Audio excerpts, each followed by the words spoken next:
Hello, bachcho. Let's read this question. So this question says, consider the following statement about the blocks shown in the diagram. These are being pushed by a constant force F on a frictionless table. Frictionless table पे push कर रहे हैं A. All blocks move with the same acceleration. B statement पे लिखा है the net force on each block is same. Which of this statement is correct? Alright, आपको दिखे यहाँ पर इसके corresponding फिर 4 ऑप्शंस गिवन है. तो बच्चों देखिए इस पर आपको क्वेश्चन पे आपको दो स्टेटमेंट गिवन कर रखे हैं. इस क्वेश्चन का ना की कॉन्सेप्ट आप न्यूटन्स लॉज लिख लीजिए. क्या लिख लीजिए? न्यूटन्स लॉज लिख लीजिए. न्यूटन्स लॉज ऑफ मोशन या फिर more specifically Newton second laws भी लिख सकते हैं. ठीक है. अब बच्चों देखिए इस क्वेश्चन को स्टार्ट करते हैं. हमारे पास देखिए तीन ब्लॉक्स आपके ऐसे रखे हुए हैं. एक ब्लॉक सबसे पहले आपका 3 kg का ब्लॉक है. ठीक है. उसके बाद आपका क्या है? 2 kg का ब्लॉक है. उसके बाद क्या आपका 1 kg का ब्लॉक है. ये तीन ब्लॉक ऐसे रखे हुए हैं. इस पर आपने एक फोर्स एफ एक्सटर्नली बाहर से लगाया हुआ है. ठीक है. This is our 3 kg block. This is our 2 kg block. This is our 1 kg block. ये तीन ब्लॉक्स आपके हैं. ठीक है. किसी ऐसे सरफेस के ऊपर आपने ऐसे रखे हुए हैं. ठीक है. क्वेश्चन बोला गया कि फ्रिक्शनलेस टेबल है यानी कि सरफेस आपकी स्मूथ है. ठीक है. अब बच्चों देखिए अगर मैं देखिए इन 1 + 2 + 3 इन तीनों ब्लॉक को 1 ब्लॉक +2 ब्लॉक +3 ब्लॉक ये मेरा सिस्टम हो जाता है. इन तीनों ब्लॉक्स को मैं क्या कर लेता हूँ? सिस्टम एज्यूम कर लेता हूँ. तो देखिए बच्चों मैं क्या बता सकता हूँ? इन ब्लॉक्स के बीच के जितने भी फोर्सेस होंगे जैसे 3 kg का देखिए 3 kg का ब्लॉक क्यों मूव कर रहा है? इस पर एक्सटर्नल फोर्स एफ लगा हुआ है इसके कारण मूव कर रहा है. 2 kg का ब्लॉक भी मूव करेगा तो क्यों करेगा? क्योंकि 3 kg का ब्लॉक देखिए अगर मैं 2 kg के ब्लॉक की एबिलिटी बनाऊं this is my 2 kg block. ठीक है. 3 kg का ब्लॉक इस पर देखिए आगे को एक फोर्स लाएगा. ठीक है. नॉर्मल फोर्स लाएगा. मान लीजिए मैंने उसको एन बोल दिया. इस नॉर्मल फोर्स के कारण इस 2 kg के ब्लॉक की मूव करने की टेंडेंसी है. ठीक है. तो जैसे ही आगे की तरफ मूव करना चाहेगा आगे से 1 kg का ब्लॉक आएगा. 1 kg का ब्लॉक इसके मोशन को क्या करेगा? अपोज करेगा. तो वो इस डायरेक्शन में एक फोर्स लगा देगा जिसको मैं N2 बोल दूंगा. ठीक है.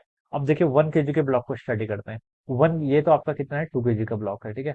1 kg का ब्लॉक देखिए बच्चों कैसे मूव कर रहा है? 1 kg का ब्लॉक देखिए हॉरिजॉन्टल डायरेक्शन में मूव कर रहा था. हॉरिजॉन्टल डायरेक्शन में फोर्स चाहिए. ठीक है. 2 kg का ब्लॉक देखिए 1 kg के ब्लॉक को आगे की तरफ पुश करेगा तो इस पर कौन सा फोर्स लेगा? N2 फोर्स लेगा. ठीक है. फ्रॉम एक्शन रिएक्शन फोर्स बता सकते हैं N2 फोर्स लेगा. तो इस N2 के कारण ये मूव करना चाहेगा. जो आपका 3 kg का ब्लॉक था उस पर कौन सा फोर्स लगा था? एक एक्सटर्नल फोर्स एफ लग रहा था. ठीक है.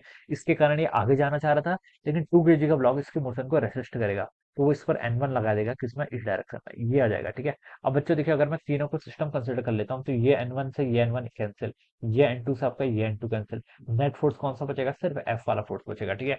तो मुझे सिस्टम का यहाँ पर नेट एक्सेलरेशन अगर बताना है तो नेट एक्सेलरेशन देखिए कितना होगा? टोटल फोर्स जो लग रहा है वो कितना लगेगा? आपका F divided by total mass 3 kg + 2 kg + 1 kg कितना? 6 kg के इक्वल ये आ जाएगा. ठीक है. तो एक्सेलरेशन आपका F/6 मीटर/सेकंड स्क्वायर के इक्वल हो जाएगा जहां पर एफ किसमें होगा? न्यूटन में होगा. तो ये तीनों का एक्सेलरेशन है कांस्टेंट एक्सेलरेशन है. तो बता सकता हूँ कि तीनों ही ब्लॉक्स क्या करेंगे? आपके सेम एक्सेलरेशन से मूव करेंगे. तो ये वाला स्टेटमेंट तो बिल्कुल करेक्ट है.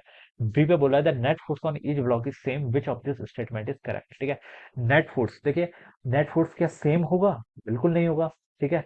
देखिए कैसे सेम नहीं होगा? देखिए हमने एक्सेलरेशन फाइंड आउट कर लीजिए. ठीक है. अब नेट फोर्स देखिए किसके इक्वल होता है? Net force on 3 kg block अगर मैं बात करूं तो नेट फोर्स किसके इक्वल होता था? इसका मास 3 kg के इक्वल है. ठीक है. इंटू इसका एक्सेलरेशन एक्सेलरेशन F/6 के इक्वल है. ठीक है.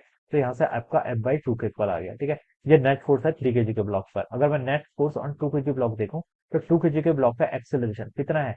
F/6 है. उसका मास कितना है? 2 है. ठीक है. तो इस पर कितना लग रहा है? आपका F/3 के इक्वल लग रहा है. सिमिलरली नेट फोर्स ठीक है ये किस पर आपका 1 kg के ब्लॉक पर कितना लगेगा? देखिए उसका मास 1 kg है. ठीक है. इंटू फोर्स कितना लग रहा है आपका? F/6. तो इस पर आपका F/6 लगेगा. ठीक है. तो ये बता सकता हूँ कि मैं फोर्सेस देखिए तीनों पर डिफरेंट है लेकिन एक्सेलरेशन तीनों का सेम रहेगा. ठीक है. तो the net force on each block is same. तो बी वाला स्टेटमेंट आपका रॉन्ग हो जाएगा. तो ए ट्रू है बट बी रॉन्ग है. तो हमसे बोला है कि then which statement are correct?